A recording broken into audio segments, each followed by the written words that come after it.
चलिए अगला टॉपिक हम स्टार्ट करते हैं, effective nuclear charge. Effective nuclear charge periodic table के बाकी की प्रॉपर्टीज को समझने के लिए बहुत इंपॉर्टेंट है। इफेक्टिव न्यूक्लियर चार्ज स्टार्ट करते हैं। आप बेसिक एटॉमिक स्ट्रक्चर से तो वाकिफ होंगे। बेसिक एटॉमिक स्ट्रक्चर में बीच में एक न्यूक्लियस होता है, पॉजिटिवली चार्ज न्यूक्लियस होता है, और बाहर बाहर होती हैं शेल्स, और इन शेल्स में रिवॉल्व करते रहते हैं इलेक्ट्रॉन्स। अब देखिए, न्यूक्लियस पॉजिटिवली चार्ज है और इलेक्ट्रॉन नेगेटिवली चार्ज है, अपोजिट चार्ज है, तो न्यूक्लियस इलेक्ट्रॉन को अपनी तरफ अट्रैक्ट करेगा, एक फोर्स ऑफ अट्रैक्शन लगाएगा। इलेक्ट्रॉन जो कि नेगेटिवली चार्ज है, तो अंदर वाला इलेक्ट्रॉन बाहर वाले इलेक्ट्रॉन के ऊपर एक रिपल्सिव फोर्स लगाएगा।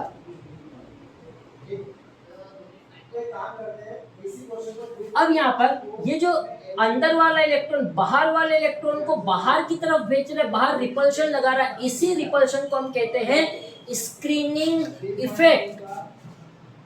Repulsive force is called screening effect। चलिए, और ये जो अंदर की तरफ जो न्यूक्लियस है, ये बाहर वाले इलेक्ट्रॉन के ऊपर एक फोर्स ऑफ अट्रैक्शन लगा रहा है। अब न्यूक्लियस ने जितना अट्रैक्शन फोर्स लगाया है, उतना अट्रैक्शन फोर्स इस बाहर वाले न्यूक्लियस को महसूस नहीं होगा। क्यों? क्योंकि कुछ रिपल्सिव फोर्स ने काट दिया होगा अट्रैक्शन को। तो आउटर वाले इलेक्ट्रॉन, वैलेंस शेल के इलेक्ट्रॉन के ऊपर नेट जितना फोर्स एक्सपीरियंस करता है, उसे हम बोलते हैं effective nuclear charge. Valence shell का इलेक्ट्रॉन जितना फोर्स ऑफ अट्रैक्शन एक्सपीरियंस करता है, उसे हम कहते हैं इफेक्टिव न्यूक्लियर चार्ज। तो हम लिखेंगे total force of attraction experienced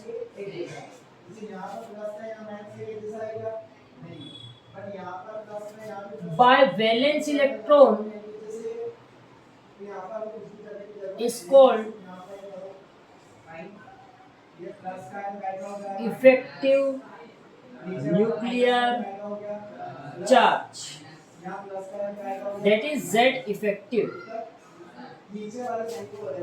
valence shell के ऊपर, वैलेंस शेल जितना नेट अट्रैक्टिव फोर्स एक्सपीरियंस करता है, अट्रैक्शन फोर्स में से रिपल्सिव फोर्स माइनस करने के बाद जो अट्रैक्शन फोर्स बचता है, उसे हम कहेंगे इफेक्टिव न्यूक्लियर चार्ज। अगर हम इस फोर्स ऑफ अट्रैक्शन को, इस अट्रैक्शन फोर्स को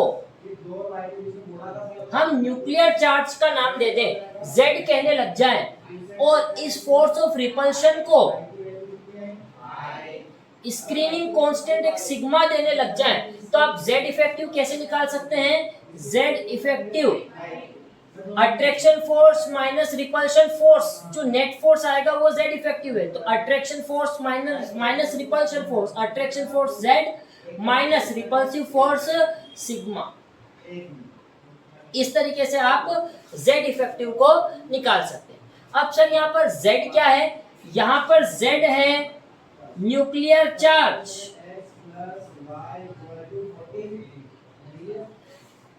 ये न्यूक्लियर चार्ज कैसे निकाला जाए, Z कैसे निकाला जाए? Nuclear charge number of protons के बराबर होता है। जैसे सोडियम में 11 एटॉमिक नंबर होता है, 11 प्रोटॉन्स होते हैं, तो उसके लिए Z की वैल्यू 11 हम यूज करेंगे। और सिग्मा होता है आपका screening constant, screening constant, screening constant. अब इस सिग्मा को, कि Z तो हमें पता चल गया, नंबर ऑफ प्रोटॉन्स है तो प्रोटॉन्स तो हम पता चल जाएगा, लेकिन स्क्रीनिंग कांस्टेंट सिग्मा कैसे पता किया जाए? तो सिग्मा को पता करने के लिए एक साइंटिस्ट ने कुछ रूल्स दिए थे, जिन्हें हम कहते हैं स्लेटर्स रूल। तो अब हम आगे चल के पढ़ेंगे स्लेटर्स रूल। अगला टॉपिक हम स्टार्ट करते हैं, स्लेटर्स रूल।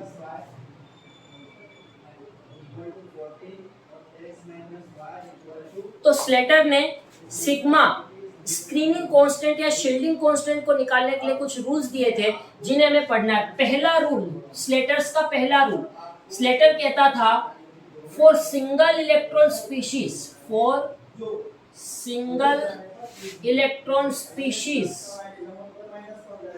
एक इलेक्ट्रॉन वाली स्पीशीज के लिए सिग्मा की वैल्यू 0 होगी। एक इलेक्ट्रॉन वाली स्पीशीज के लिए सिग्मा की वैल्यू 0 होगी। ये सिग्मा क्या है? रिपल्सिव फोर्स, बाहर लगने वाला फोर्स, ठीक है। तो अब इधर देखिए, अगर सिर्फ एक ही इलेक्ट्रॉन है तो एक इलेक्ट्रॉन पे बाहर की तरफ फोर्स लगाने के लिए कोई दूसरा इलेक्ट्रॉन तो होना चाहिए, और अगर दूसरा इलेक्ट्रॉन है ही नहीं तो कोई रिपल्सिव फोर्स लगेगा ही नहीं। तो अगर रिपल्सिव फोर्स नहीं लगेगा तो सिग्मा की वैल्यू 0। दूसरा, फोर्स टू इलेक्ट्रॉन स्पीशीज के लिए सिग्मा की वैल्यू फिक्स है, 0.30 होती है, ये स्लेटर कहता था। तो टू इलेक्ट्रॉन स्पीशीज के लिए सिग्मा की वैल्यू 0.30 होती है।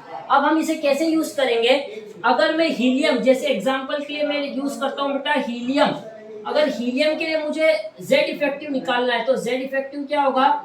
Z minus sigma. Z atomic number इसका 2 होता है, तो 2 प्रोटॉन होंगे तो न्यूक्लियर चार्ज भी कितना हो गया? 2। Z को मैं 2 लिखूंगा माइनस सिग्मा 2 इलेक्ट्रॉन स्पीशीज के लिए सिग्मा की वैल्यू 0.30 होती है, 0.30 होती है। तो 2 माइनस 0.30 हो गया 1.70। तो हीलियम के लिए Z इफेक्टिव की वैल्यू आ चुकी है 1.70। थर्ड रूल की तरफ बढ़ते हैं। थर्ड, अगर NS NP में इलेक्ट्रॉन्स प्रेजेंट है, अगर NS और NP में इलेक्ट्रॉन्स प्रेजेंट है तो उनके लिए सिग्मा की वैल्यू होगी 0.35। ये दिमाग में आपको बिठा लेना है, इसको मैं आगे चल के एग्जाम्पल के साथ आपको करके दिखाऊंगा कि कैसे यूज करते हैं, ठीक है। NS और NP में अगर इलेक्ट्रॉन्स है तो सिग्मा की वैल्यू होगी 0.35। अगर N-1 S P और D में इलेक्ट्रॉन्स हैं, N-1 S P और D में अगर इलेक्ट्रॉन्स हैं तो सिग्मा की वैल्यू होगी 0.85। और लास्ट फिफ्थ, अगर N-2 S P D और F में इलेक्ट्रॉन्स हैं तो सिग्मा की वैल्यू होगी 1। ये वैल्यू स्लेटर रूल की हमें वैल्यूज याद होनी चाहिए।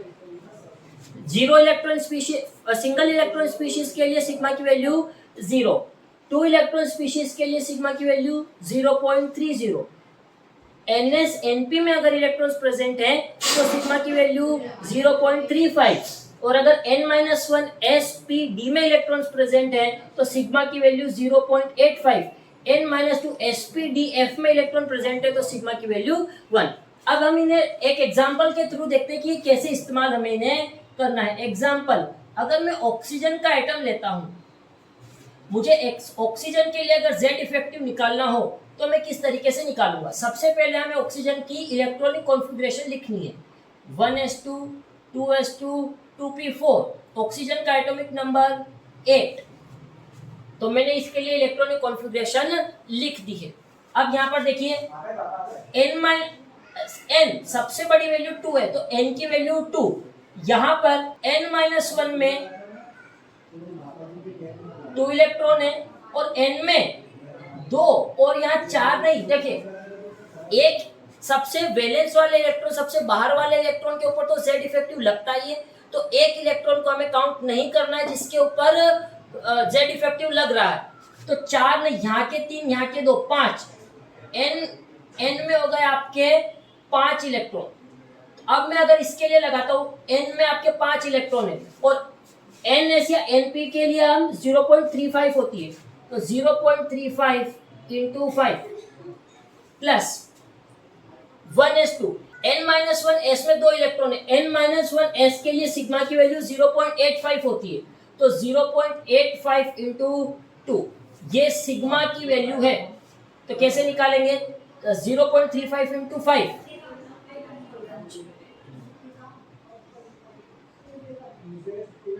1.75 प्लस 0.85 इंटू 2, 1.70। तो यहाँ पर वैल्यू आ जाएगी 3.45, सिग्मा की वैल्यू आ गई 3.45। अब मैं जेड इफेक्टिव का फॉर्मूला लगाता हूं, जेड माइनस सिग्मा, जेड की वैल्यू ऑक्सीजन के लिए जेड की वैल्यू 8 माइनस सिग्मा 3.45, तो 8 माइनस 3.45 हो गया 4.55 आंसर। इस तरीके से हम स्लेटर्स रूल को इस्तेमाल करेंगे जेड इफेक्टिव की वैल्यूज निकालने के लिए। आगे हम देखते हैं जेड इफेक्टिव किस किस पर डिपेंड करता है। चलिए आगे हम बात करें जेड इफेक्टिव फॉर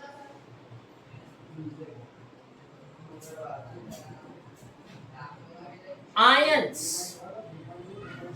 अगर मैं आयंस के लिए जेड इफेक्टिव की बात करूं तो अगर आयंस अब हमारे पास दो तरीके के हो सकते हैं, एक पॉजिटिव आयन हो सकता है, नेगेटिव आयन हो सकता है। पॉजिटिव आयन इज केटायन और नेगेटिव आयन इज एनायन। तो केटायन के लिए और एनायन के लिए मुझे जेड इफेक्टिव निकालने को पूछ सकते हैं। तो जेड इफेक्टिव क्या है?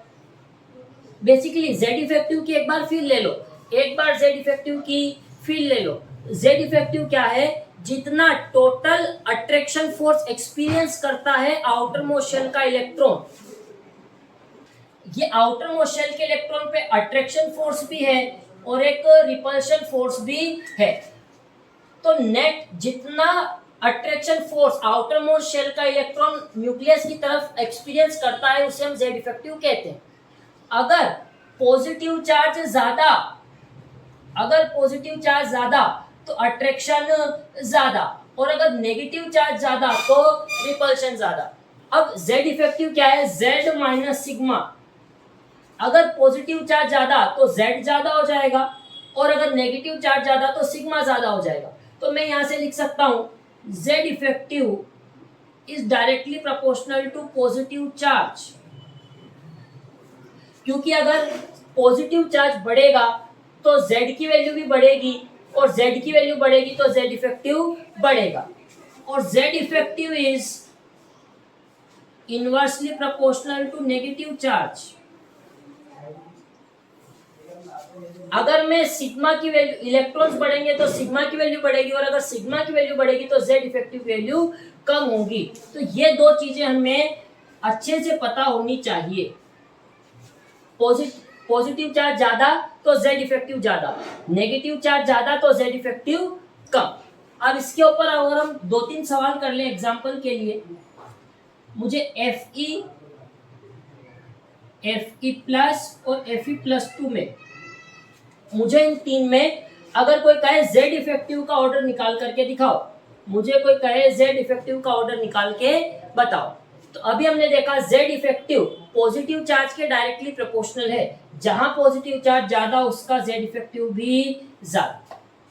ये सेम स्पीशीज के आयन थे। अगर हम आइसो इलेक्ट्रॉनिक स्पीशीज की बात करें, जैसे कि ये पहला, दूसरा एग्जांपल, जैसे कि O-2, F-, neon, sodium plus, magnesium +2, इनके लिए अगर मैं जेड इफेक्टिव निकालना चाहूं, जिसका जितना ज्यादा नेगेटिव चार्ज ज्यादा तो जेड इफेक्टिव कम, नेगेटिव चार्ज ज्यादा तो जेड इफेक्टिव कम। तो यहाँ पर नेगेटिव चार्ज ज्यादा है मतलब इसका जेड इफेक्टिव सबसे कम होगा, और इसका पॉजिटिव चार्ज ज्यादा है तो इसका जेड इफेक्टिव भी सबसे ज्यादा होगा। तो इसका जेड इफेक्टिव ज्यादा और इसका जेड इफेक्टिव कम। तो ये आयंस के लिए, कैटायंस और एनायंस के लिए हमने जेड इफेक्टिव निकालना सीखा। और जेड इफेक्टिव क्या है? वैलेंस शेल के इलेक्ट्रॉन्स के ऊपर कितना अट्रैक्शन फोर्स न्यूक्लियस लगा पा रहा है, ये जेड इफेक्टिव के बारे में।